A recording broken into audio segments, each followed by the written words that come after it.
Dans les archives nationales françaises, au sous-sol du bâtiment de Pierrefitte-sur-Seine, existe un dossier classé sous le code PR 93001.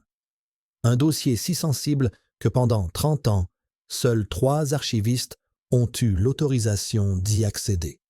À l'intérieur, des photographies de la scène, des rapports balistiques contradictoires et surtout un détail qui n'aurait jamais dû figurer dans un rapport officiel.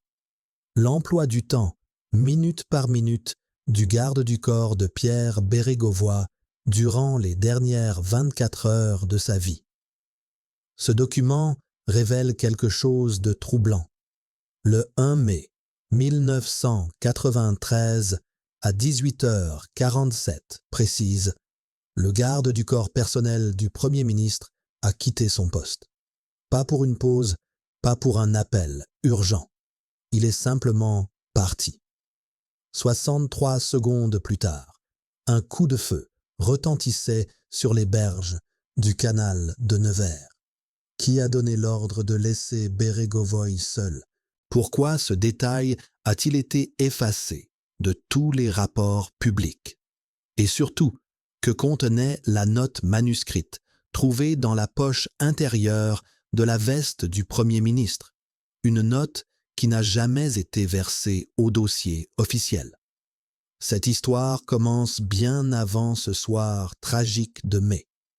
Elle commence dans les couloirs feutrés de l'Élysée, où François Mitterrand, le président socialiste surnommé le Florentin pour sa maîtrise des intrigues politiques, avait construit un empire de loyauté et de secret. Bérégovoy n'était pas un aristocrate de la politique. Fils d'immigrés ukrainiens, ancien ajusteur chez Gaz de France, il avait gravi les échelons à la force du poignet, devenant l'homme de confiance absolue de Mitterrand. Mais dans les palais de la République, la confiance est une monnaie qui se dévalue rapidement. Au printemps 1993, après la défaite cuisante des socialistes aux élections législatives, Bérégovoy n'était plus Premier ministre. Il était devenu un problème. Un problème qui en savait trop sur les finances occultes du Parti socialiste, sur les réseaux africains de la France-Afrique, sur les comptes secrets qui alimentaient les campagnes électorales. Les journaux parlaient d'un prêt sans intérêt d'1 million de francs accordé à Bérégovoy par Roger Patrice Pelat, un ami intime de Mitterrand. Un prêt pour acheter un appartement. Rien d'illégal en apparence, mais dans le contexte des affaires qui éclaboussaient le pouvoir, ce prêt devenait une tâche indélébile. Bérégovoy, l'homme intègre, l'ouvrier devenu ministre, était soudain présenté comme un politicien, corrompu comme les autres. Mais voici ce que les médias ne disaient pas. Ce prêt avait été contracté sur les conseils directs de l'entourage présidentiel. Des conseillers de Mitterrand avaient assuré à Bérégovoy que cette transaction était parfaitement légale et courante dans les cercles du pouvoir. Pourquoi alors, lorsque le scandale a éclaté, ces mêmes conseillers se sont-ils évaporés dans la nature? Pourquoi Mitterrand lui-même, qui recevait Bérégovoy chaque semaine à l'Élysée depuis plus de 10 ans, n'a-t-il pas pris publiquement sa défense? Dans les salons parisiens, une rumeur circulait.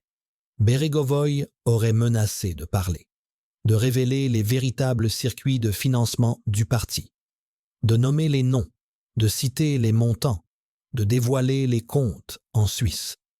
Cette rumeur n'a jamais été confirmée, mais elle explique peut-être pourquoi, dans les dernières semaines de sa vie, l'ancien Premier ministre semblait hanté.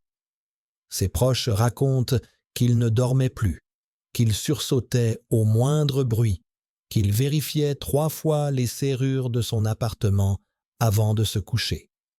Un homme qui avait passé sa vie à servir l'État était devenu paranoïaque. Avait-il raison de l'être?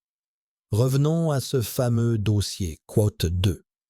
À la page 17, un rapport de la Direction de la surveillance du territoire mentionne une conversation téléphonique interceptée 3 jours avant la mort de Bérégovoy. L'appel provenait d'un numéro non identifié, enregistré depuis une cabine publique près de la gare Montparnasse. La voix, masculine, demandait à parler à Cote 3. Lorsque Bérégovoy a pris le combiné, la conversation a duré exactement 42 secondes. Aucune transcription n'existe officiellement, mais le rapport note que le sujet semblait agité après cet appel et a immédiatement demandé à son chauffeur de le conduire à son domicile. Qui était cet interlocuteur mystérieux? Que lui a-t-il dit pour provoquer une telle réaction? Et pourquoi cet appel n'a-t-il jamais été mentionné dans l'enquête officielle sur la mort du Premier ministre? Les services de renseignement français sont réputés pour leur efficacité. Ils ne perdent pas les traces d'appels téléphoniques par accident. Si cette conversation a disparu des archives publiques, c'est qu'elle contenait quelque chose que quelqu'un ne voulait pas voir révélé. Parlons maintenant d'argent. Pas de l'argent du prêt controversé, mais de l'argent réel, celui qui fait tourner les machines du pouvoir. En 1993, le salaire mensuel d'un ouvrier français moyen était d'environ 8 000 francs. Pierre Bérégovoy, en tant que Premier ministre, gagnait officiellement 70 000 francs par mois. Une somme confortable, certes, mais loin des fortunes que brassaient certains de ses collègues. Le prêt d'1 million de francs représentait donc 14 mois de son salaire de Premier ministre ou 125 mois du salaire d'un ouvrier. Pour un homme qui avait toujours vécu modestement, qui prenait le métro pour se rendre à ses réunions avant d'entrer au gouvernement, cette somme était astronomique. Mais voici le détail que personne n'a souligné. Ce million de francs n'était rien comparé au montant qui circulait dans les caisses noires du Parti socialiste. Des documents saisis lors de perquisitions ultérieures révèlent que certaines entreprises versaient des contributions de plusieurs dizaines de millions de francs en échange de marchés publics. Bérégovoy, en tant que ministre de l'économie, puis Premier ministre, avait nécessairement connaissance de ces flux financiers. Il savait qui payait, combien et pourquoi. Cette connaissance faisait de lui soit un atout précieux, soit une menace mortelle, selon le point de vue. Dans l'entourage de Mitterrand, un homme jouait un rôle particulier. Appelons-le le conseiller. Son nom figure dans les annuaires officiels, mais son véritable pouvoir dépassait largement ses attributions formelles. C'était lui qui gérait les relations délicates, qui transmettait les messages que le président ne pouvait pas délivrer lui-même, qui s'assurait que les secrets restaient secrets. Bérégovoy et le conseiller se connaissaient depuis les années 70, depuis l'époque où le Parti socialiste n'était qu'une force d'opposition. Ils avaient milité ensemble, organisé des meetings, collé des affiches dans les rues de Paris. Mais en 1993, leur relation avait changé. Des témoins racontent que lors d'un dîner à l'Élysée, quelques semaines avant les élections législatives, le conseiller et Bérégovoy ont eu une altercation violente. Les voix sont montées, des portes ont claqué. Le lendemain, le conseiller a été vu quittant le bureau du président avec une mine sombre. Que s'était-il passé ce soir-là? Bérégovoy avait-il refusé d'obéir à un ordre? Avait-il menacé de révéler quelque chose? Le conseiller, aujourd'hui retraité et vivant dans le sud de la France, n'a jamais accepté de parler de cette soirée. Son silence en dit peut-être plus long que n'importe quelle déclaration. Revenons au 1 mai 1993. Bérégovoy avait quitté Paris pour se rendre à Nevers, sa circonscription électorale. Il devait assister à une cérémonie commémorative, serrer des mains, montrer qu'il restait un homme politique actif malgré la défaite. Mais ceux qui l'ont vu ce jour-là racontent un homme absent, le regard vide, répondant aux questions par monosyllabes. À 18 heures, la cérémonie s'est terminée. Bérégovoy a demandé à son chauffeur de le conduire au bord du canal, un endroit qu'il aimait pour sa tranquillité. Le garde du corps, un ancien militaire de la Légion étrangère, a accompagné son protégé jusqu'aux berges. Puis, à 18h47, il a reçu un appel sur son téléphone portable. Un appel bref. Après avoir raccroché, il a informé Bérégovoy qu'il devait s'absenter quelques minutes pour régler un problème administratif. Bérégovoy a hoché la tête. Le garde du corps s'est éloigné. 63 secondes plus tard, le coup de feu retentissait. Qui a appelé le garde du corps? Quel était ce quote 8 si urgent qu'il justifiait de laisser un ancien Premier ministre seul dans un lieu isolé? Et pourquoi le garde du corps a-t-il refusé de témoigner publiquement, se contentant d'une déposition écrite transmise par son avocat? Les rapports balistiques officiels concluent à un suicide. Une seule balle, tirée à bout portant, entrée par la tempe droite. L'arme, un pistolet de calibre 7,65 mm, appartenait à Bérégovoy lui-même. Pas de traces de lutte, pas de témoins, pas de mobile apparent pour un meurtre. Affaire classée. Mais dans les milieux policiers, une rumeur persistante circule depuis 30 ans. Certains enquêteurs, aujourd'hui retraités, affirment qu'il y avait des incohérences dans la scène de crime. La position du corps, l'angle de la balle, la présence de traces de poudre sur la main gauche alors que Bérégovoy était droitier. Ces détails n'ont jamais été officiellement contestés, mais ils n'ont jamais été expliqués non plus. Un ancien inspecteur de la police judiciaire qui a requis l'anonymat nous a confié « Quand un homme politique de ce niveau meurt dans des circonstances troubles, on ne cherche pas la vérité. On cherche la version qui arrange tout le monde. Qui cette version arrangeait-elle? Et qui aurait eu intérêt à ce que Bérégovoy ne parle plus jamais? » Dans les jours qui ont suivi la mort de Bérégovoy, François Mitterrand a prononcé un éloge funèbre resté célèbre. Toutes les explications du monde ne justifieront pas qu'on ait pu livrer aux chiens l'honneur d'un homme, a-t-il déclaré, visant implicitement les médias qui avaient harcelé son ancien Premier ministre. Des mots émouvants, des mots sincères peut-être.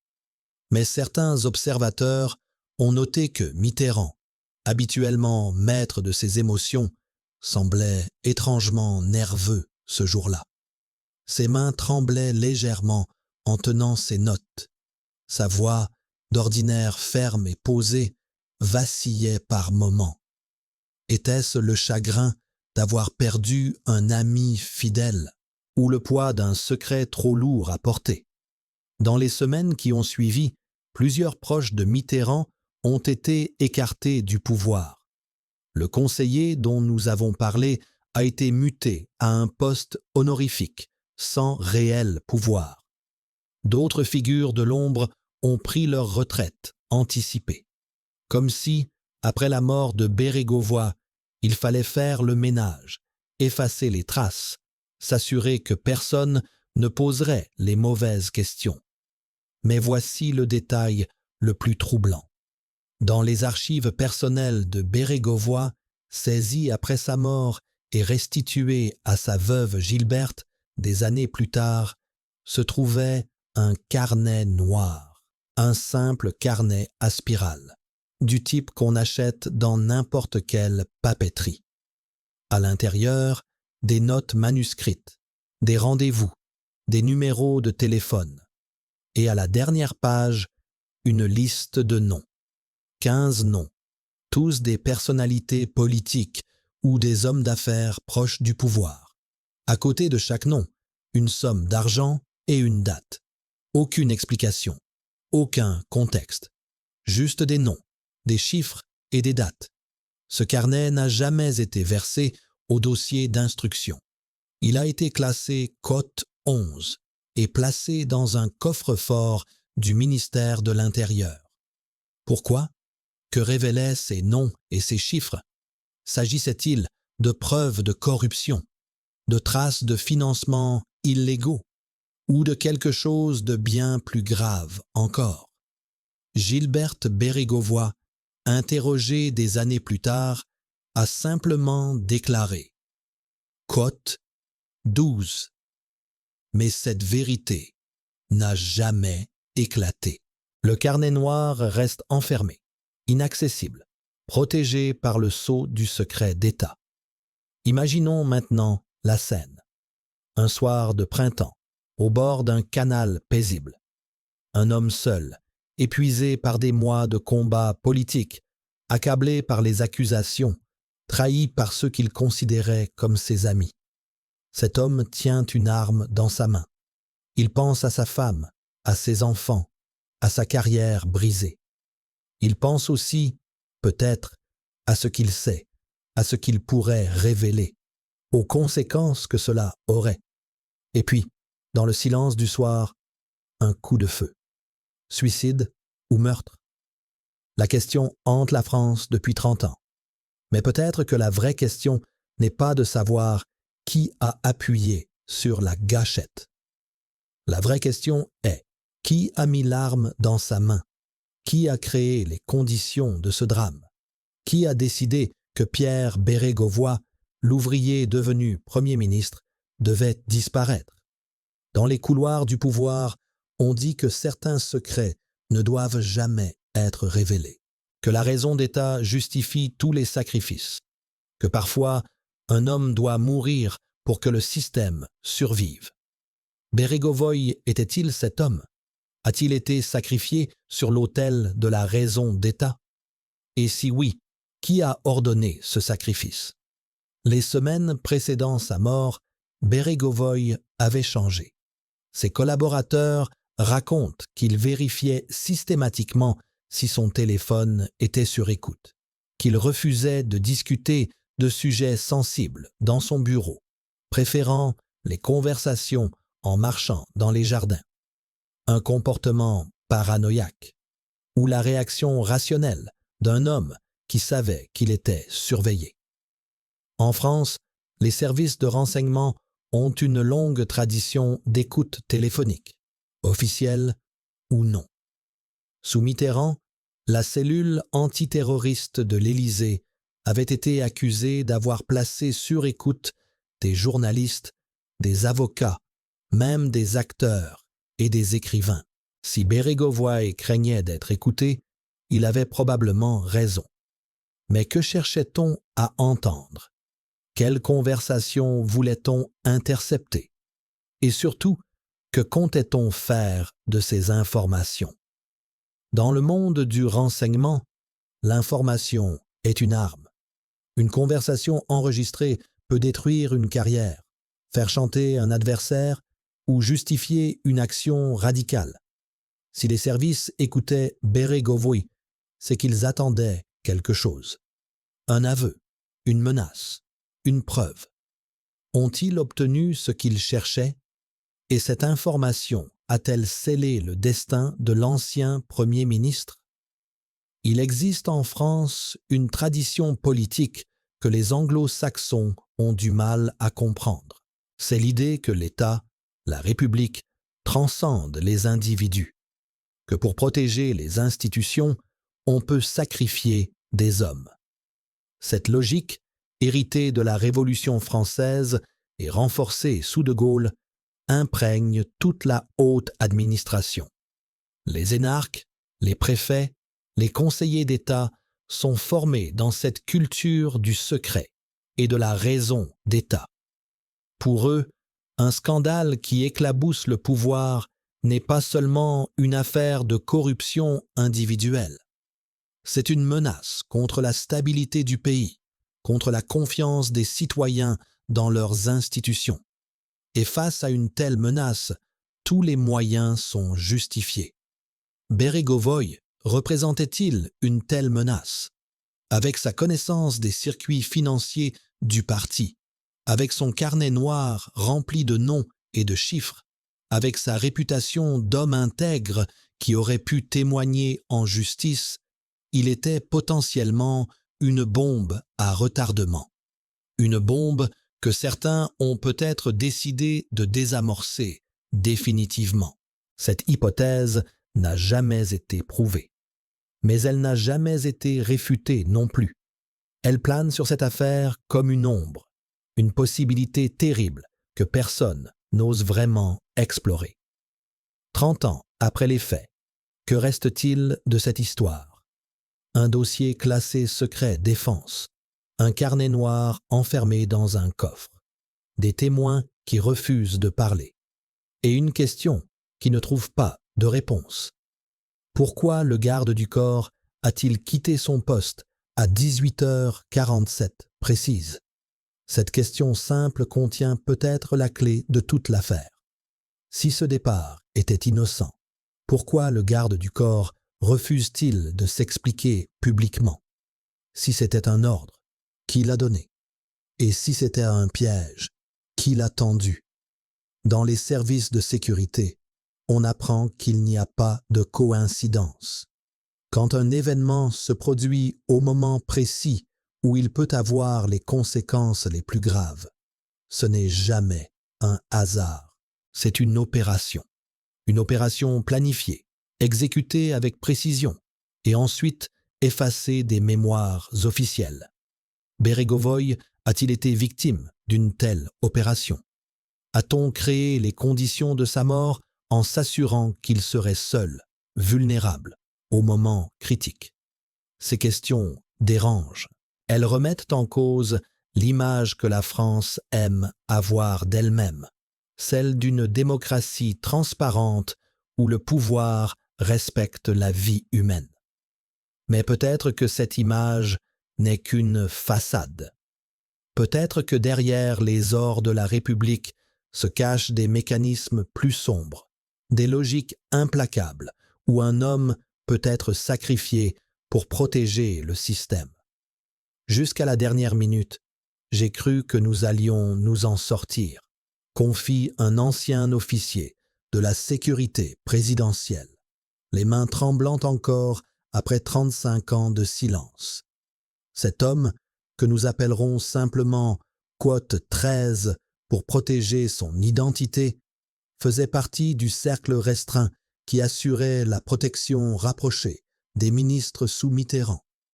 Ce qu'il nous révèle ce soir va bouleverser tout ce que vous pensiez savoir sur les derniers jours de Pierre Bérégovoy.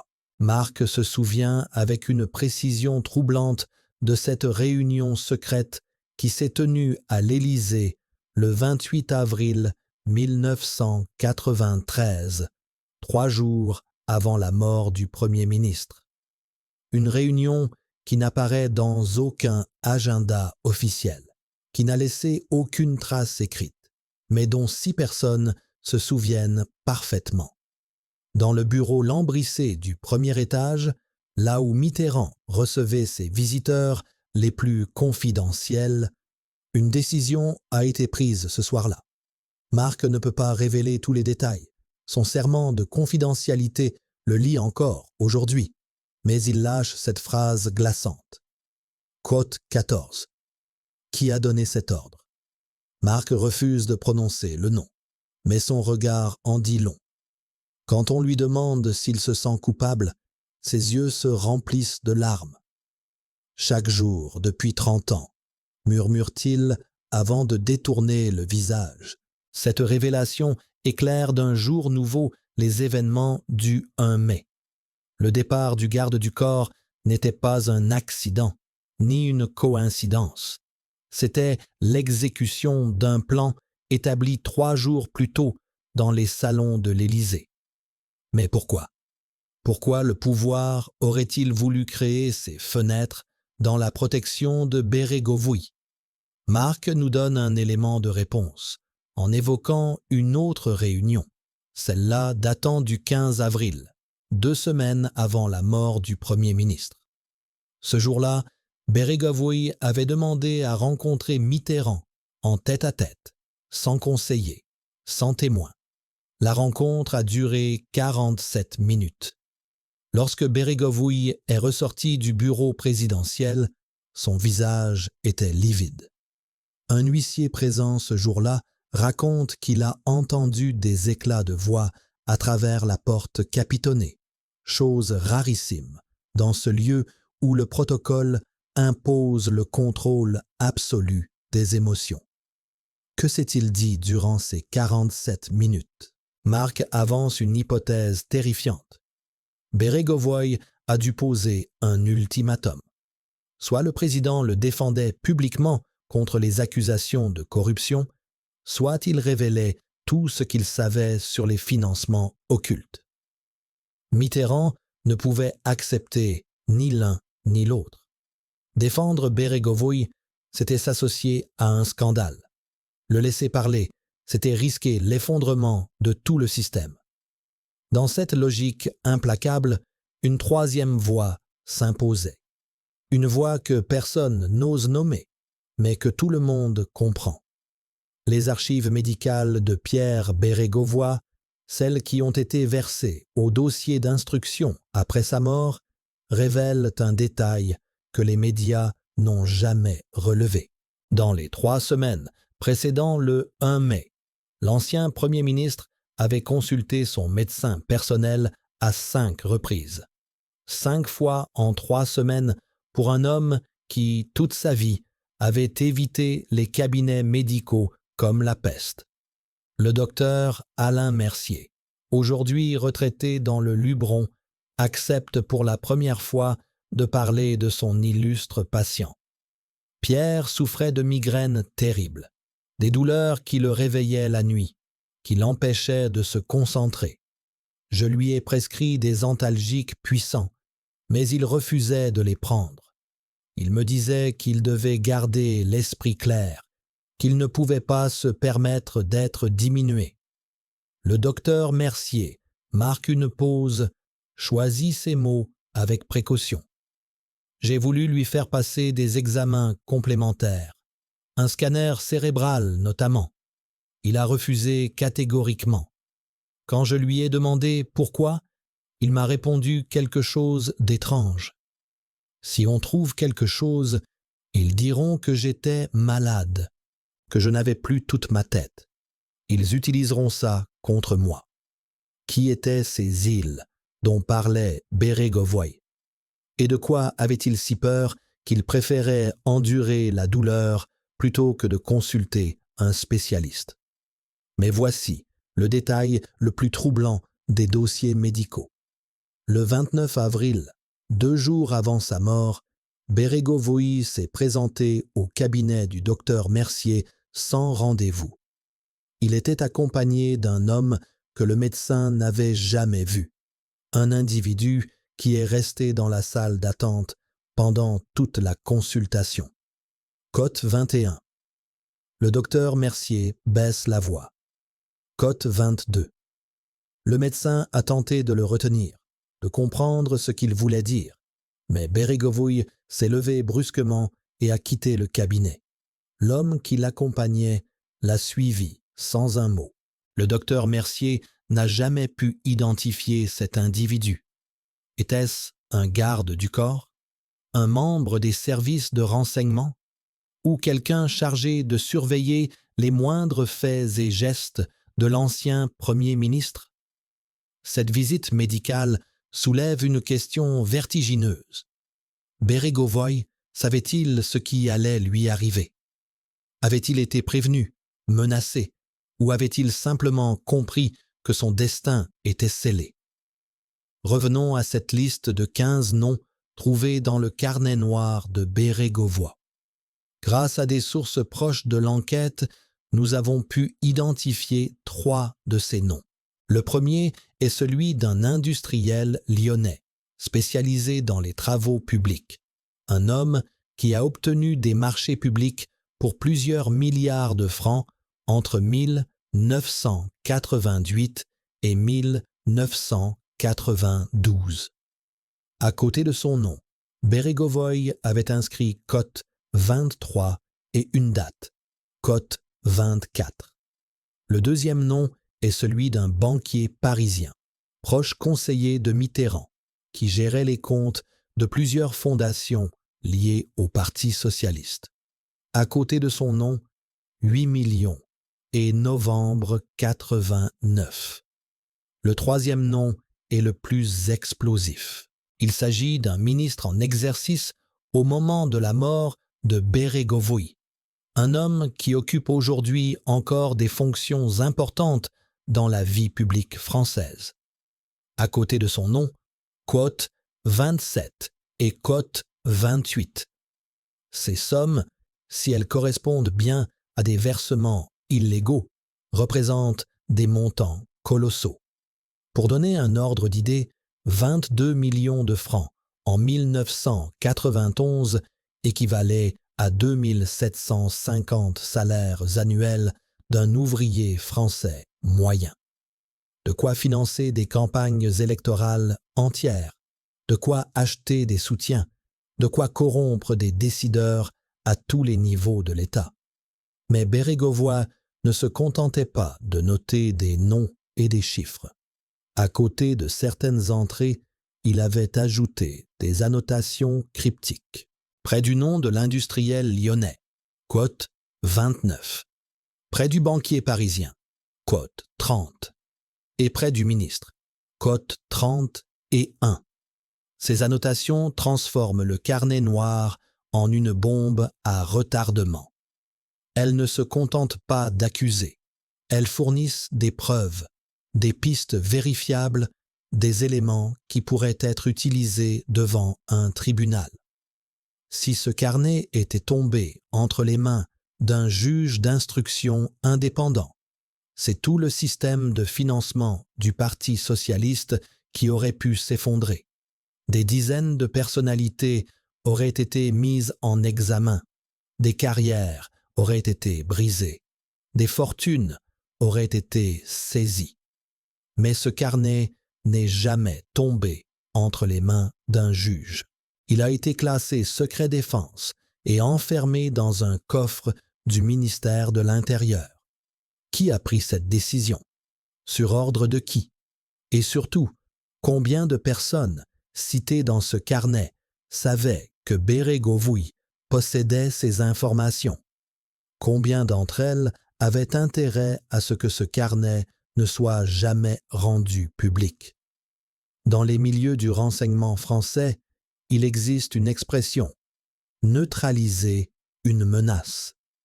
Cette expression peut avoir plusieurs significations. Elle peut désigner une opération de désinformation visant à discréditer quelqu'un. Elle peut signifier une mise sous surveillance étroite. Elle peut aussi, dans les cas les plus extrêmes, désigner quelque chose de beaucoup plus définitif. Un ancien agent de la Direction générale de la sécurité extérieure, que nous appellerons cote 33, nous confie sous couvert d'anonymat: dans les années 90, nous avions des protocoles pour gérer les situations où un membre du gouvernement devenait un risque pour la sécurité nationale.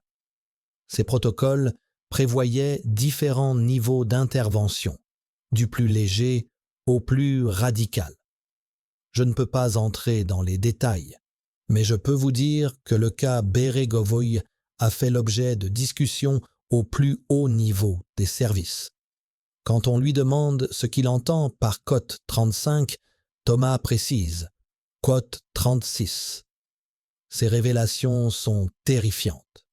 Elles suggèrent que la mort de Beregovoy n'était pas un suicide impulsif, ni même un meurtre isolé, mais le résultat d'une décision prise au sommet de l'État, une décision motivée par la raison d'État, cette logique implacable qui place la survie du système au-dessus de la vie des individus.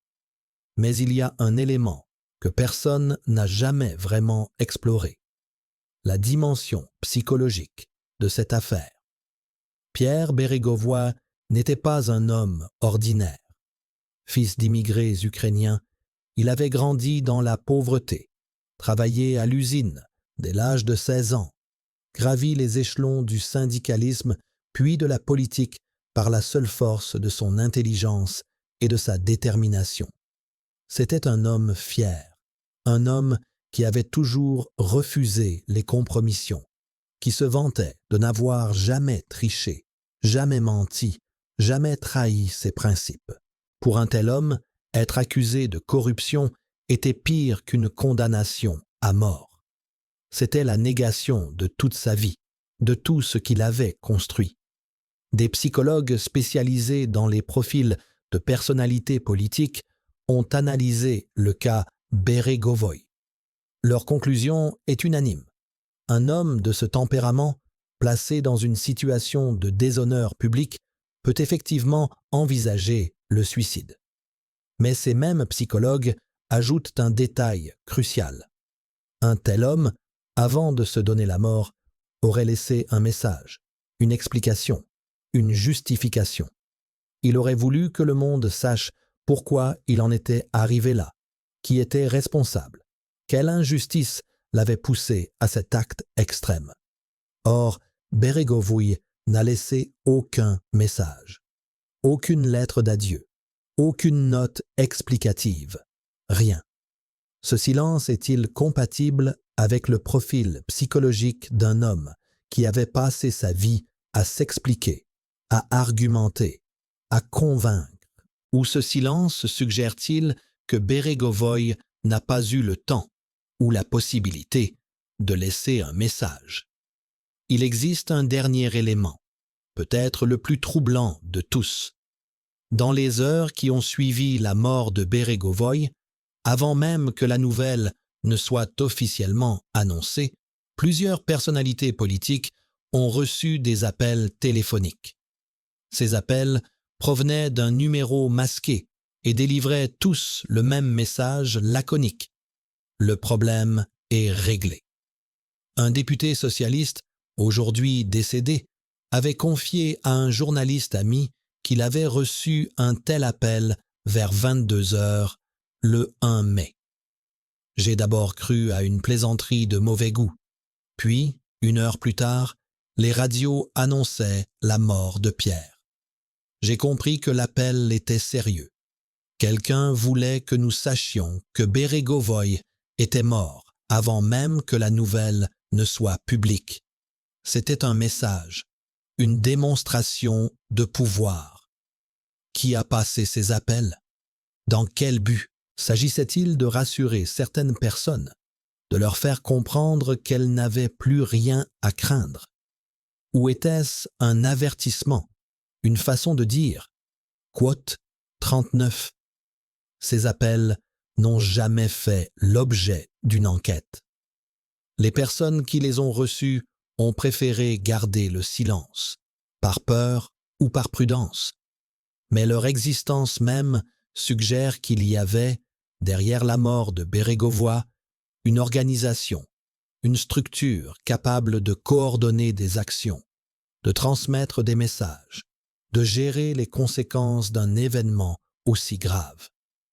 35 ans après les faits, que savons-nous vraiment? Nous savons qu'un homme intègre, qui connaissait trop de secrets, est mort dans des circonstances troubles. Nous savons que sa protection a été délibérément affaiblie dans les jours précédant sa mort. Nous savons qu'il possédait un carnet contenant des informations explosives, un carnet qui a été immédiatement classé secret défense. Nous savons que des témoins clés refusent de parler, que des documents ont disparu, que des appels téléphoniques mystérieux ont été passés. Nous savons tout cela. Et pourtant, officiellement, Pierre Bérégovoy s'est suicidé. Un suicide propre, sans bavure, sans témoin, sans message. Un suicide qui arrangeait beaucoup de monde. Trop de monde.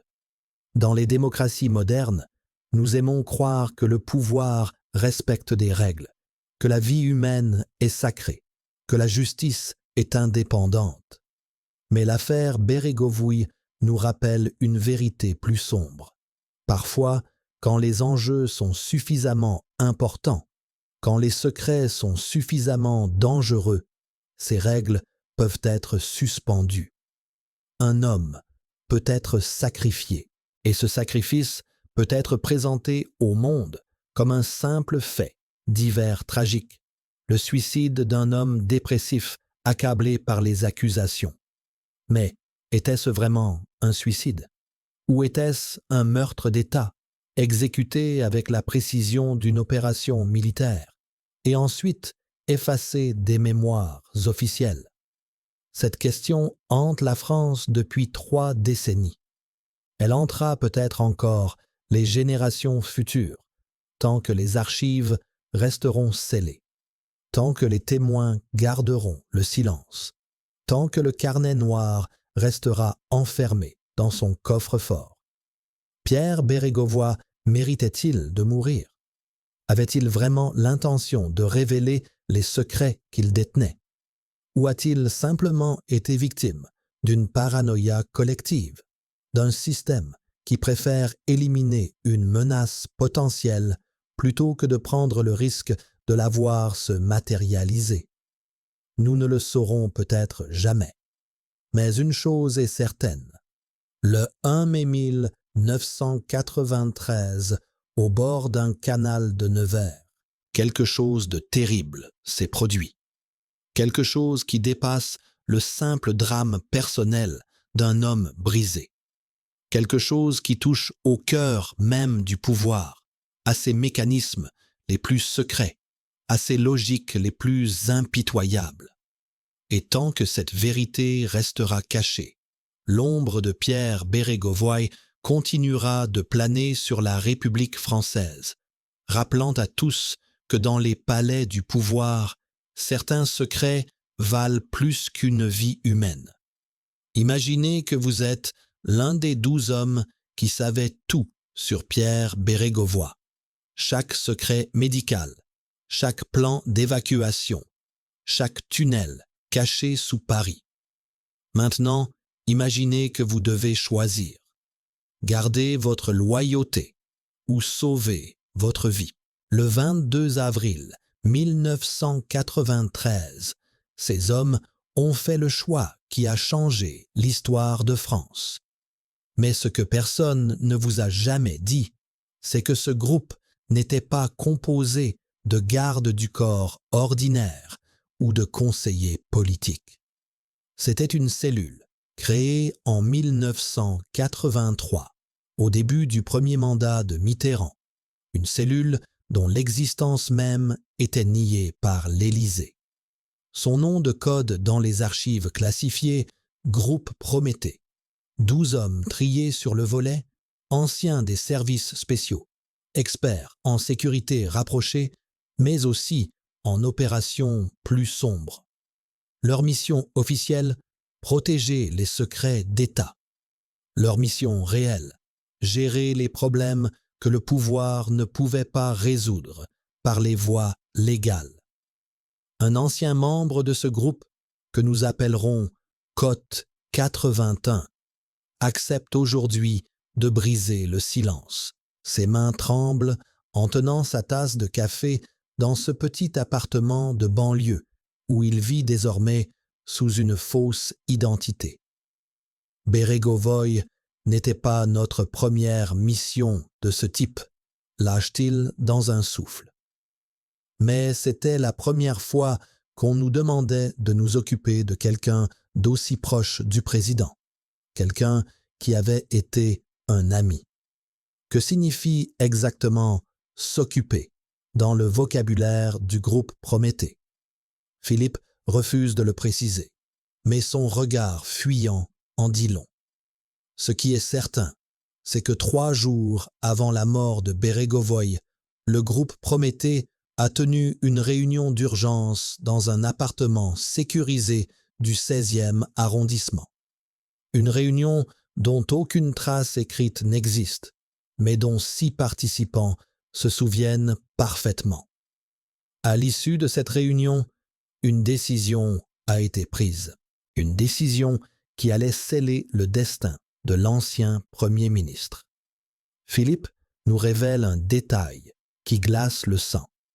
Le 29 avril, le jour où Bérégovoy s'est rendu chez son médecin dans un état de nervosité extrême, l'homme qui l'accompagnait dans la salle d'attente était un membre du groupe Prométhée. Cote 45. Mais ce n'était pas tout. Philippe révèle que le groupe avait également infiltré l'entourage immédiat de Bérégovoy. Son chauffeur personnel, un homme en qui l'ancien Premier ministre avait une confiance absolue, était en réalité un agent dormant, placé là 2 ans plus tôt. Le chauffeur nous transmettait tout, les conversations téléphoniques de Bérégovoy, ses rendez-vous secrets, ses états d'âme. Nous savions qu'il était au bord de la rupture, qu'il envisageait de tout révéler lors d'une conférence de presse prévue pour le 3 mai. Cette conférence de presse n'a jamais eu lieu. Bérégovoy est mort le 1 mai. Coïncidence? Philippe secoue la tête lentement. Cote 47. Quand on lui demande si l'opération du 1 mai était une réussite, il détourne le regard vers la fenêtre et murmure. Ça dépend du point de vue. Pour ceux qui nous ont donné l'ordre, oui. Pour ma conscience, non. Qui a donné cet ordre? Philippe refuse de prononcer le nom, mais il lâche un indice. Quelqu'un qui avait accès direct au bureau présidentiel. Quelqu'un qui pouvait prendre des décisions au nom de l'État sans laisser de traces. Quelqu'un qui existe dans l'ombre depuis 40 ans et dont vous ne connaîtrez jamais le visage. Mais le groupe Prométhée n'était que la partie visible d'un système bien plus vaste. Pour comprendre ce qui s'est vraiment passé, il faut plonger dans les archives que l'État français a tenté de faire disparaître. Des archives qui révèlent l'existence d'un réseau de tunnels sous Paris, un réseau dont l'étendue dépasse tout ce que vous pouvez imaginer. Ces tunnels ne sont pas les catacombes touristiques que visitent les Parisiens le dimanche. Ce sont des galeries secrètes construites à différentes époques, certaines datant de la Révolution française, d'autres creusées pendant la guerre froide. Elles relient entre eux les principaux centres du pouvoir, l'Élysée, Matignon, le ministère de l'Intérieur, le siège de la Direction générale de la sécurité extérieure. Un ingénieur des ponts et chaussées, aujourd'hui retraité, nous confie avoir participé à la modernisation de ces tunnels dans les années 80. Cote 50. Mais voici le détail le plus troublant.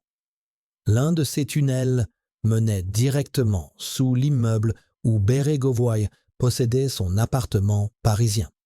Un tunnel équipé de systèmes d'écoute sophistiqués, de caméras infrarouges, de dispositifs permettant de surveiller chaque mouvement, chaque conversation.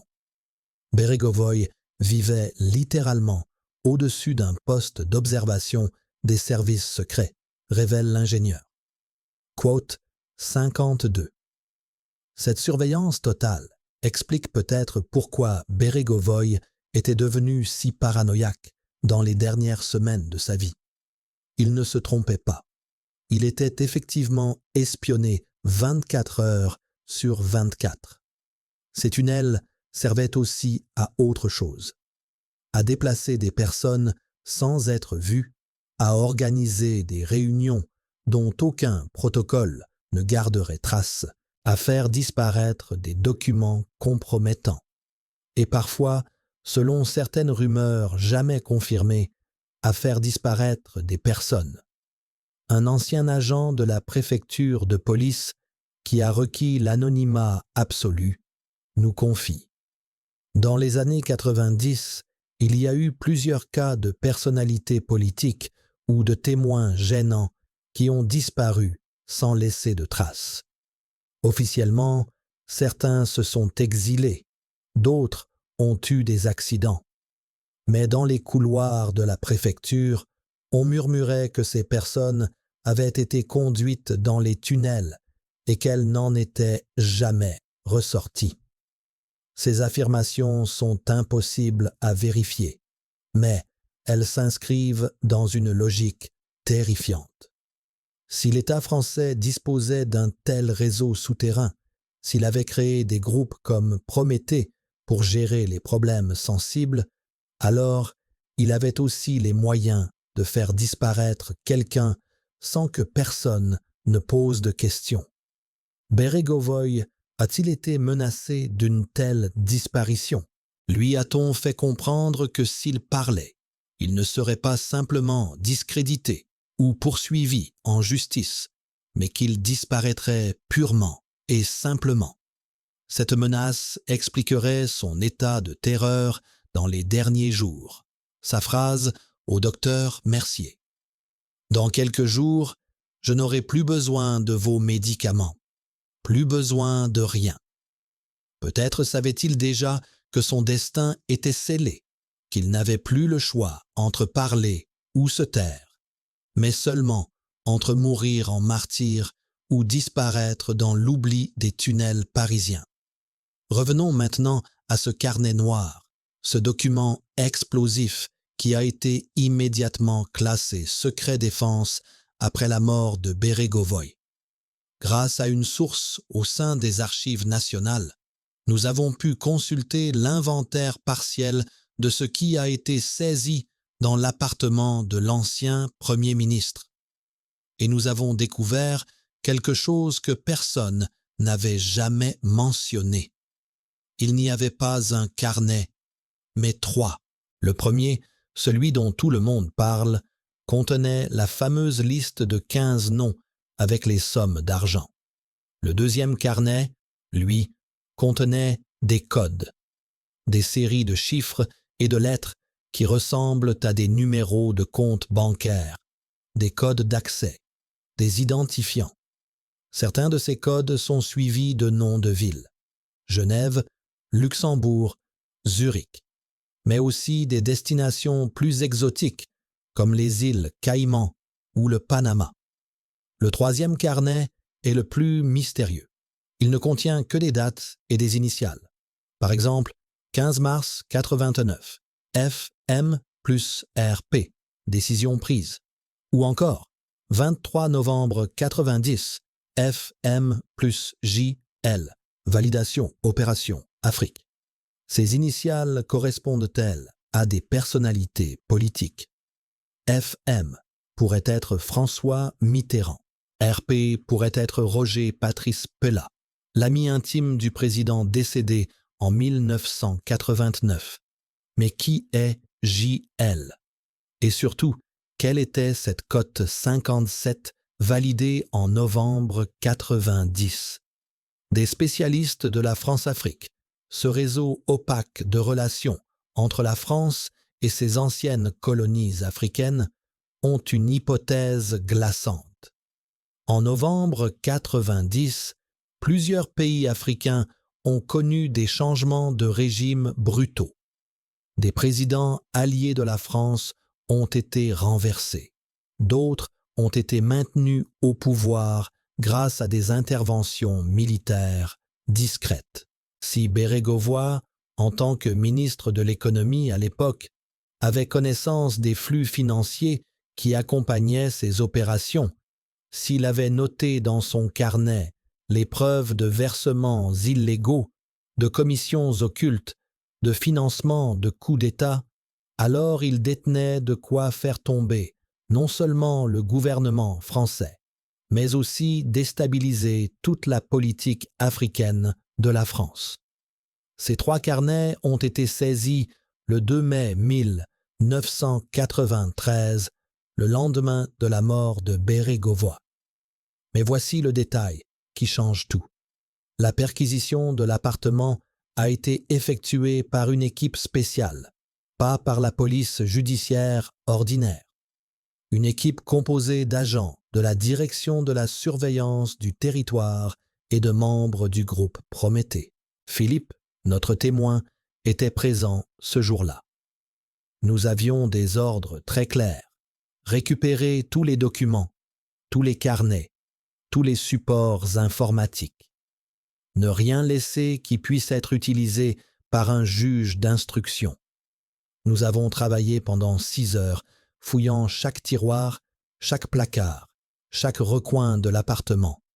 La veuve de Bérégovoy, Gilberte, était là, en état de choc, incapable de réagir. Nous avons tout emporté dans des sacs scellés qui ont été directement acheminés vers un coffre-fort du ministère de l'Intérieur. Mais Philippe révèle quelque chose de plus troublant encore. Avant de partir, notre chef d'équipe a reçu un appel sur son téléphone sécurisé. Après avoir raccroché, il nous a ordonné de retourner dans l'appartement et de chercher quelque chose de spécifique. Un 4e carnet, de couleur rouge cette fois.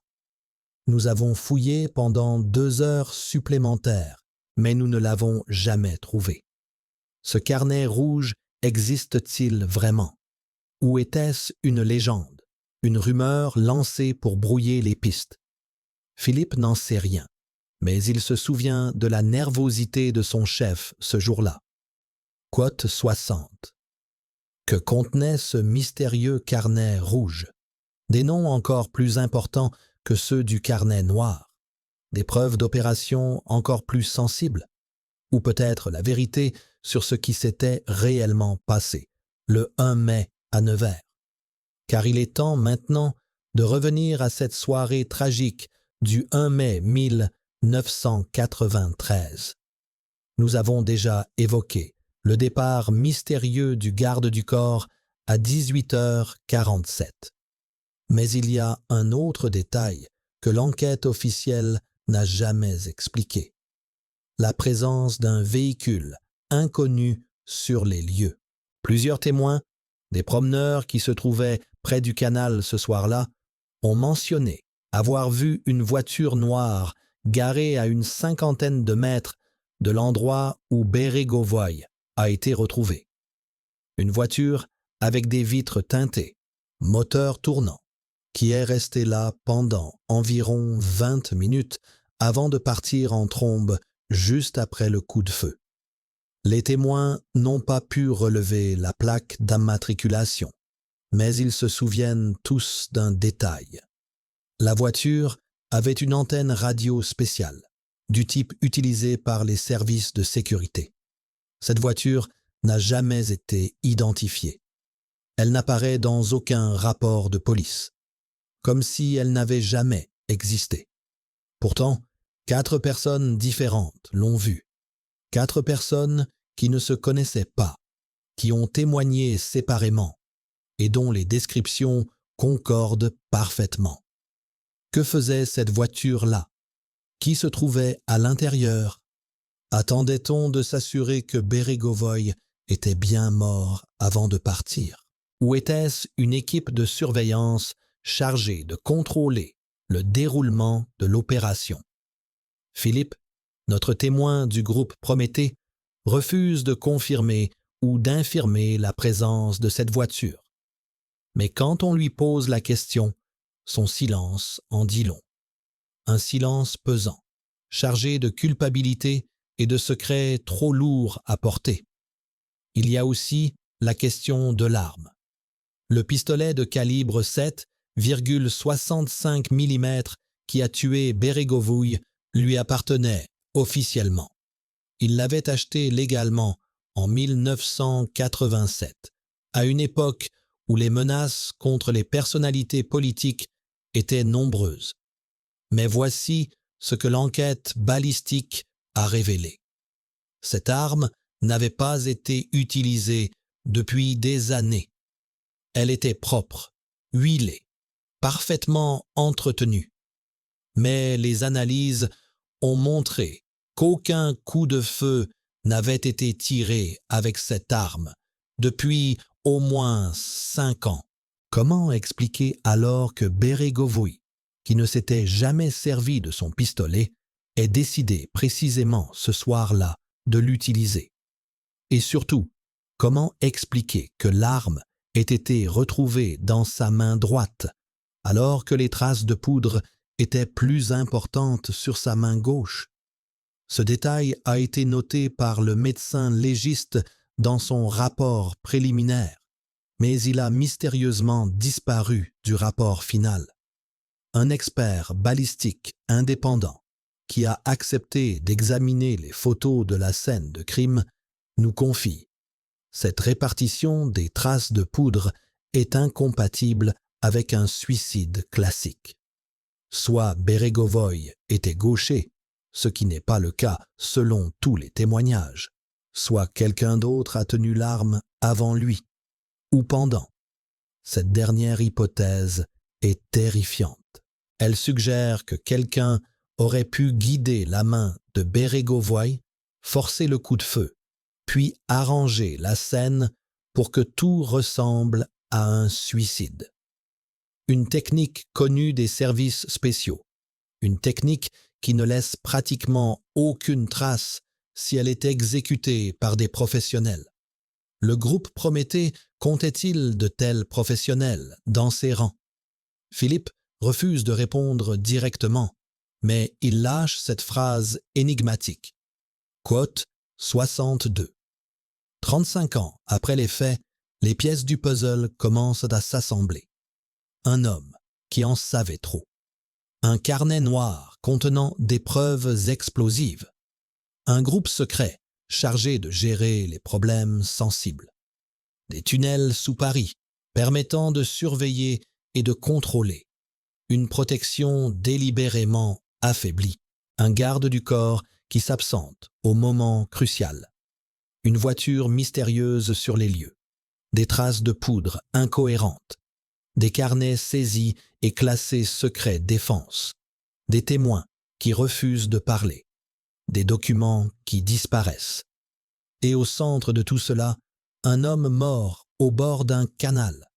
Un homme dont la mort arrangeait tellement de monde qu'on préféra ne pas poser trop de questions. Pierre Bérégovoy a-t-il vraiment appuyé sur la gâchette? Ou quelqu'un l'a-t-il fait à sa place, guidant sa main dans un dernier geste de trahison? Le groupe Prométhée était-il présent ce soir-là à Nevers? Cette voiture noire contenait-elle les hommes qui ont exécuté l'ordre venu d'en haut? Ces questions restent sans réponse officielle. Mais les témoignages que nous avons recueillis, les documents que nous avons consultés, les incohérences que nous avons relevées, tout cela dessine une vérité alternative. Une vérité que l'État français ne veut pas voir émerger. Une vérité qui remettrait en cause l'image même de la République, cette République qui prétend respecter la vie humaine et la justice, mais qui, dans l'ombre, dispose de mécanismes implacables pour éliminer ceux qui menacent sa survie. Bérégovoy était-il une menace? Incontestablement. Avait-il les moyens de faire tomber le système? Probablement. A-t-il été sacrifié pour protéger ce système? C'est la question qui hante la France depuis 3 décennies et demie. La question à laquelle personne n'ose vraiment répondre, de peur de découvrir une vérité trop terrible pour être acceptée. Pour la première fois en 35 ans, l'homme qui était responsable de la sécurité personnelle de Pierre Bérégovoy accepte de parler devant les caméras. Ce que nous allons entendre va bouleverser tout ce que vous croyez savoir sur cette affaire. Cet homme, que nous appellerons Cote 63 pour protéger ce qui reste de sa vie, vit aujourd'hui reclus dans un village des Pyrénées, sous une fausse identité, avec une pension versée par un organisme gouvernemental dont le nom n'apparaît dans aucun registre officiel. Ses mains tremblent en allumant sa cigarette dans cette petite maison au volet fermé. Quote C4. Ce qu'il nous révèle dépasse tout ce que nous avions imaginé. Le 1 mai 1993 à 18h47, l'appel qu'il a reçu sur son téléphone portable ne provenait pas d'un numéro ordinaire. C'était un code d'urgence utilisé uniquement par le groupe Prométhée, un code qui signifiait COT 65. Leroux connaissait ce code. Il avait été briefé 3 jours plus tôt sur ce qui allait se passer. COT 66. Mais Leroux avait compris. Dans le monde du renseignement, quand on vous demande de laisser votre protégé seul avec un inconnu, ce n'est jamais pour une conversation amicale. J'ai obéi aux ordres, j'ai quitté mon poste, et 63 secondes plus tard, j'ai entendu le coup de feu. Leroux s'effondre en larmes. Cote 68. Qui était cet inconnu qui devait rencontrer Bérégovoy? Leroux refuse de donner un nom, mais il lâche un détail crucial. Cote 69. Cette révélation change tout. Si Bérégovoy attendait quelqu'un, si cette rencontre était prévue, alors sa présence au bord du canal n'était pas le choix impulsif d'un homme dépressif cherchant un endroit isolé pour mettre fin à ses jours. C'était un rendez-vous qui avait été organisé, planifié, coordonné. Mais par qui? Et dans quel but? Leroux nous donne un autre élément. Cote 70. Qui avait appelé Bérégovoy? Qui lui avait promis ces informations salvatrices? Et surtout, cette promesse était-elle un piège? Un appât pour l'attirer dans un lieu isolé où il serait vulnérable? Leroux hoche la tête lentement. Avec le recul, c'est évident. On lui a fait miroiter une porte de sortie, une solution à ses problèmes. Et il est tombé dans le piège. Nous sommes tous tombés dans le piège. Mais Leroux révèle quelque chose de plus troublant encore. Après le coup de feu, j'ai couru vers le canal. J'ai vu Bérégovoy au sol, du sang partout. Mais j'ai aussi vu quelque chose d'autre. Une silhouette qui s'éloignait rapidement vers le parking. Un homme de taille moyenne, vêtu d'un imperméable sombre. Il est monté dans une voiture noire et a démarré en trombe. J'ai essayé de relever la plaque, mais la voiture était déjà trop loin. Cette silhouette correspond-elle à l'inconnu qui devait rencontrer Bérégovoy? Était-ce l'homme qui a appuyé sur la gâchette ou simplement un témoin qui a préféré fuir plutôt que de s'impliquer dans une affaire aussi dangereuse? Les réponses à ces questions se trouvent peut-être dans ce fameux carnet rouge dont Philippe, du groupe Prométhée, nous avait parlé. Ce carnet que l'équipe de perquisition cherchait désespérément le lendemain de la mort de Bérégovoy, mais qu'elle n'a jamais trouvé. Où est passé ce carnet? Une hypothèse circule dans les milieux du renseignement depuis des années. Bérégovoy aurait confié ce carnet à quelqu'un de confiance quelques jours avant sa mort, avec pour instruction de le rendre public si quelque chose lui arrivait. Cette personne existe-t-elle vraiment? Et si oui, pourquoi n'a-t-elle jamais révélé le contenu du carnet? Un ancien journaliste d'investigation, aujourd'hui retraité, nous confie avoir été contacté en juin 1993 par une femme qui prétendait détenir des documents explosifs sur l'affaire Bérégovoy. Quote 73. Le journaliste a tenté de retrouver cette femme, mais sans succès. Cote 74.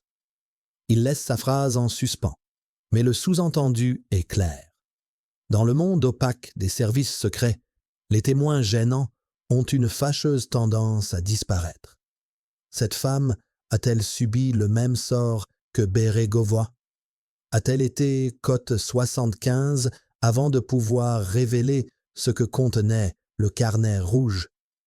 Ou vit-elle encore quelque part, terrifiée à l'idée de ce qui pourrait lui arriver si elle parlait? Mais revenons à l'élément central de cette affaire, la trahison. Car c'est bien de trahison qu'il s'agit. La trahison d'un homme par ceux qu'il considérait comme ses amis, ses alliés, ses frères d'armes. Pierre Bérégovoy avait passé sa vie à servir le Parti socialiste, à défendre les idéaux de la gauche, à se battre pour ceux qui n'avaient pas de voix. Et au moment où il avait le plus besoin de soutien, au moment où les accusations de corruption menaçaient de détruire sa réputation, ses camarades l'ont abandonné.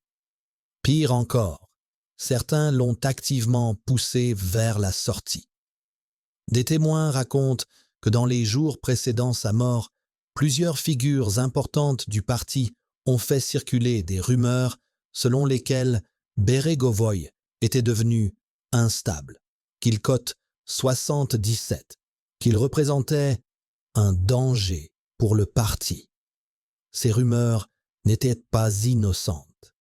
Elles préparaient l'opinion publique à ce qui allait suivre. Elles créaient un contexte dans lequel la mort de Bérégovoy pourrait être présentée comme le suicide d'un homme dépressif, plutôt que comme l'élimination d'un témoin gênant. Cette stratégie de communication avait été soigneusement orchestrée. Des notes internes du Parti socialiste, révélées des années plus tard par un ancien collaborateur, montrent qu'une cellule de crise avait été créée pour gérer le cas Bérégovoy.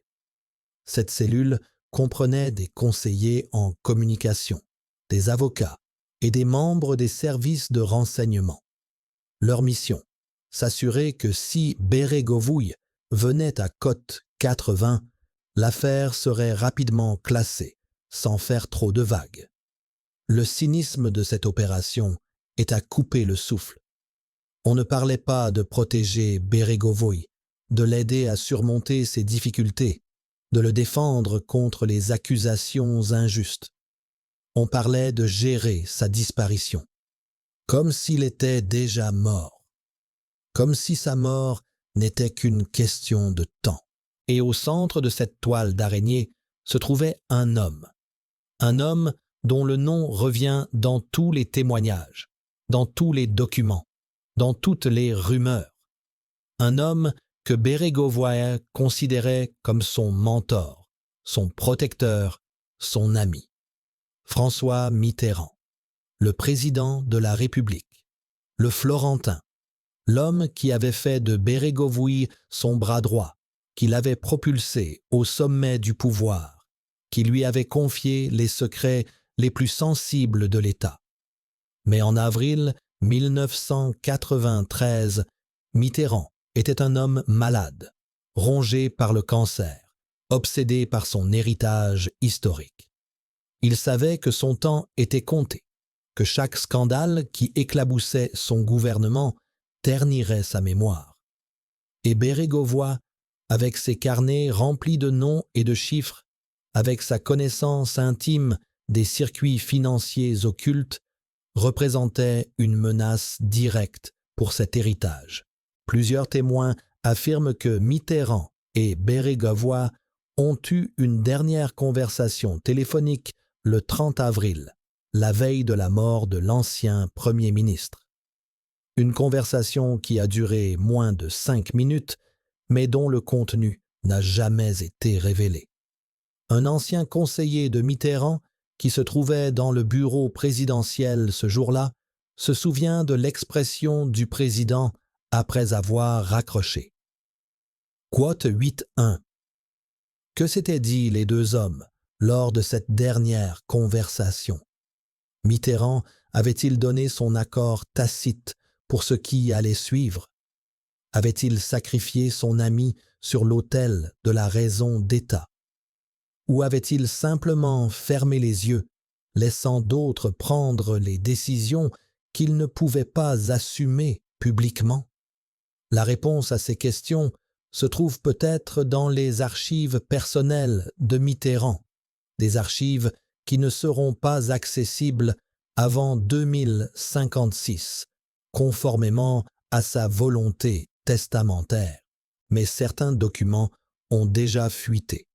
Des notes manuscrites, des agendas, des comptes rendus de réunions.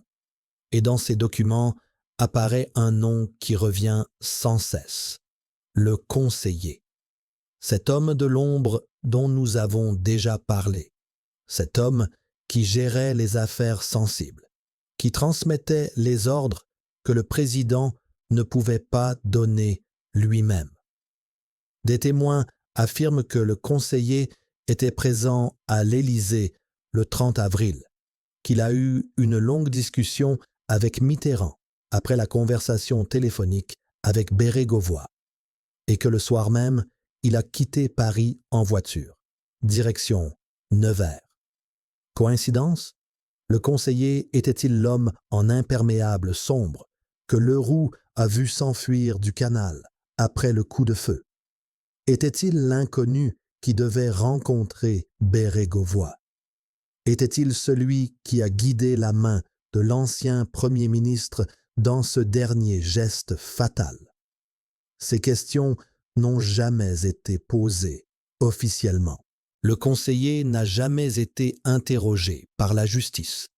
Il a pris sa retraite quelques mois après la mort de Bérégovoy, s'est installé dans une villa luxueuse sur la côte d'Azur et a vécu confortablement jusqu'à son propre décès en 2018. Il a emporté ses secrets dans la tombe. Mais ceux qui l'ont connu se souviennent d'un homme froid, calculateur, capable de prendre les décisions les plus terribles sans sourciller. Un homme pour qui la raison d'État justifiait tous les sacrifices. Un homme qui, selon les mots d'un ancien collègue, aurait vendu sa propre mère si cela avait servi les intérêts de la République. 35 ans après les faits, que reste-t-il de Pierre Bérégovoy? Une tombe dans un cimetière de Nevers. Une plaque commémorative sur les berges du canal. Et une question qui hante la France. Était-ce vraiment un suicide? Les preuves que nous avons rassemblées suggèrent une autre vérité. Une vérité dans laquelle Bérégovoy a été attiré dans un piège, isolé de sa protection, confronté à un homme en qui il avait confiance et poussé à commettre l'irréparable. Ou peut-être même, dans le scénario le plus sombre, a-t-on guidé sa main, transformant un meurtre en suicide parfait. Cette vérité ne sera probablement jamais officiellement reconnue. Les archives resteront scellées, les témoins continueront de se taire, les responsables ne seront jamais jugés. Mais elle existe, cette vérité. Elle vit dans les cauchemars de Leroux, dans les remords de Philippe, dans les silences pesants de ceux qui savent. Elle vit dans ce carnet rouge qui circule peut-être encore quelque part, entre les mains d'une femme terrifiée qui n'ose pas parler. Elle vit dans les tunnels sous Paris, dans les dossiers classés secret défense, dans les conversations chuchotées des anciens du groupe Prométhée. Pierre Bérégovoy n'était pas un saint. Il avait ses faiblesses, ses erreurs, ses compromissions, mais il était aussi un homme intègre, un homme qui croyait en la justice, en la vérité, en la possibilité de servir l'État sans perdre son âme. Et c'est précisément cette intégrité qui l'a condamné. Dans un système où tout le monde acceptait les règles du jeu, où tout le monde fermait les yeux sur les arrangements financiers, sur les réseaux occultes, sur les opérations secrètes. Bérégovoy représentait une anomalie. un homme qui aurait pu parler, qui aurait pu tout révéler, qui aurait pu faire s'effondrer le château de cartes. Et pour cela, il devait disparaître. Aujourd'hui, la France a changé. Les scandales politico-financiers sont devenus monnaie courante. Les citoyens sont devenus cyniques, blasés, convaincus que tous les politiciens sont corrompus. Mais l'affaire Bérégovoy reste unique. Unique par son ampleur, par les secrets qu'elle cache, par les questions qu'elle soulève sur la nature même du pouvoir. Unique aussi par le silence qui l'entoure. Contrairement à d'autres affaires qui ont été décortiquées, analysées, jugées, celle-ci reste dans l'ombre. Comme si un accord tacite existait pour ne pas trop creuser, pour ne pas poser les questions qui fâchent, pour ne pas remettre en cause l'image de la République. Mais ce silence a un prix. Le prix de la vérité sacrifiée sur l'autel de la raison d'État. Le prix d'un homme mort dont la mémoire a été salie, dont la réputation a été détruite, dont le sacrifice n'a jamais été reconnu. Le prix d'une démocratie qui prétend respecter la vie humaine et la justice, mais qui, dans l'ombre, dispose de mécanismes pour éliminer ceux qui menacent sa survie. Pierre Bérégovoy méritait-il de mourir? Non. Avait-il vraiment l'intention de tout révéler? Probablement. A-t-on créé les conditions de sa mort pour l'en empêcher? Les preuves que nous avons rassemblées suggèrent que oui. Mais cette vérité ne sera jamais officiellement reconnue. Elle restera dans les marges de l'histoire, dans les notes de bas de page, dans les théories du complot. Jusqu'au jour, peut-être, où quelqu'un trouvera le courage de briser le silence. Jusqu'au jour où le carnet rouge réapparaîtra. Jusqu'au jour où les archives seront ouvertes et où la France devra enfin affronter cette part sombre de son histoire. En attendant, au bord du canal de Nevers, là où Pierre Bérégovoy a passé ses derniers instants, une plaque rappelle son passage. Les touristes s'y arrêtent parfois, lisent l'inscription, hochent la tête avec compassion. Côte 84, pense-t-il. Côte 85. Mais ils ne savent pas. Ils ne savent pas que sous cette version officielle se cache une autre histoire. Une histoire de trahison, de manipulation, de raison d'État. Une histoire dans laquelle un homme intègre a été sacrifié pour protéger un système corrompu. Une histoire qui, 35 ans plus tard, continue de hanter ceux qui la connaissent. Le Roux, dans sa maison des Pyrénées, vit avec ce poids chaque jour. Philippe, ancien du groupe Prométhée, se réveille chaque nuit en sueur, hanté par les fantômes de ses opérations passées. Le docteur Mercier se demande encore s'il aurait pu faire quelque chose pour sauver son patient. Et quelque part, peut-être, une femme garde précieusement un carnet rouge, attendant le moment où elle pourra enfin révéler son contenu sans risquer sa vie. Ces hommes et ces femmes portent le poids d'un secret trop lourd, le secret d'un meurtre d'État déguisé en suicide, le secret d'une démocratie qui, dans l'ombre, utilise les mêmes méthodes que les dictatures qu'elle prétend combattre, le secret d'un système qui place sa survie au-dessus de la vie humaine, qui sacrifie les individus pour protéger les institutions, qui efface les traces et fait taire les témoins. Ce secret, nous l'avons dévoilé ce soir. Nous avons rassemblé les témoignages, analysé les documents, reconstitué le puzzle. Nous avons montré que la version officielle ne tient pas, que trop d'incohérences, trop de coïncidences, trop de silences suspects entourent cette affaire. Nous avons donné la parole à ceux qui, pendant 35 ans, n'ont pas osé parler. Et maintenant, c'est à vous de juger. À vous de décider si vous croyez à la version officielle du suicide, ou si vous acceptez la possibilité d'une vérité plus sombre. À vous de décider si la raison d'État justifie tous les sacrifices, ou si certaines lignes ne doivent jamais être franchies. À vous de décider si la mémoire de Pierre Bérégovoy mérite d'être réhabilitée, ou si elle doit rester ternie par les accusations de corruption qui ont précédé sa mort. Chers téléspectateurs, si vous avez suivi cette histoire tragique jusqu'au bout, écrivez en commentaire de quelle ville vous êtes. Il nous est important de savoir où Pierre Bérégovoy est encore dans les mémoires.